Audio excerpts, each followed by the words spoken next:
Il est l'heure de tirer le premier bilan de la saison. On va se faire aujourd'hui le 11 des meilleurs joueurs de ce début de saison. Pour la formation, à partir sur un 4-2-4 très offensif. Mais bon, vu le milieu de terrain, vous comprendrez pourquoi. On commence au cage avec le meilleur gardien du monde depuis un an, Donnarumma. Vous aviez des doutes sur sa réussite à City? Moi oui, je vous avoue. Mais il m'a complètement fait fermer la boca. Si City est plus rassurant que la saison dernière, c'est bien grâce à lui. On passe à la défense avec le choix le plus évident, Nuno Mendes bien sûr. Bon, le débat il y en a plus pour savoir si c'est le meilleur latéral gauche. Là il rentre carrément dans les débats des meilleurs latérales gauche de l'histoire. Mais bon, à lui de le prouver sur le temps. Mais aussi carrément du meilleur joueur du monde sur ce début de saison. À l'opposé, je vais en décevoir, mais pas de Hakimi. Je trouve qu'il n'est pas aussi exceptionnel que la saison dernière. Il a même loupé pas mal de matchs, que ce soit contre Marseille ou en tout début de saison. Donc mon choix se porte sur Timber. Lui, je le trouve bien plus régulier cette saison. Il rate pas un seul match. Il est exceptionnel à chacun d'entre eux. Il était déjà très fort la saison passée. Je trouvais même que les gens n'en faisaient pas assez. Mais là, il a passé un cap et a surtout confirmé dans le temps. On passe à la défense centrale et je commence avec pour moi le plus fort depuis plus d'un an, alors que personne ne le connaissait avant. Je parle bien évidemment de William Pacho. Il est pour moi la recrue la plus importante du PSG l'an dernier, même devant les doués, Jean Neves et Kvaratskhelia. Il a tout simplement fait passer un cap à cette équipe. Et pour l'accompagner, c'est celui qui me choque le plus depuis le début de saison, c'est Upamecano.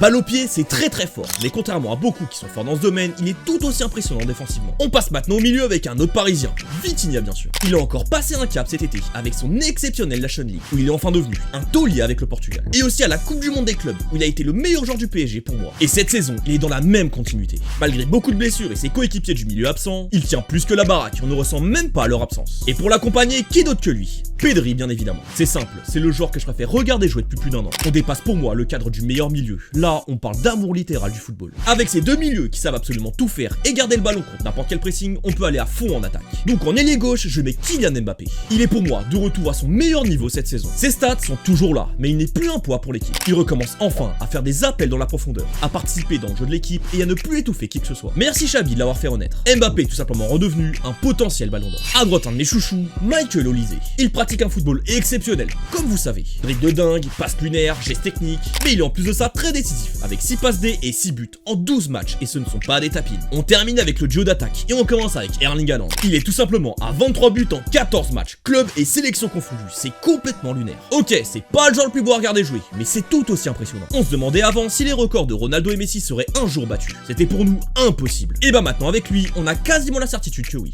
Et pour terminer, le meilleur joueur du monde sur ce début de saison pour moi, Harry Kane. Il est déjà à 15 buts et 3 passes D en 10 matchs, mais Harry Kane c'est aussi bien plus que ça. En plus de ses stats monstrueuses, il est tout aussi important et impressionnant dans le jeu du Bayern. Et donc voici le 11 au complet. N'hésitez pas à mettre le vôtre en commentaire, de like et de vous abonner pour plus de vidéos foot.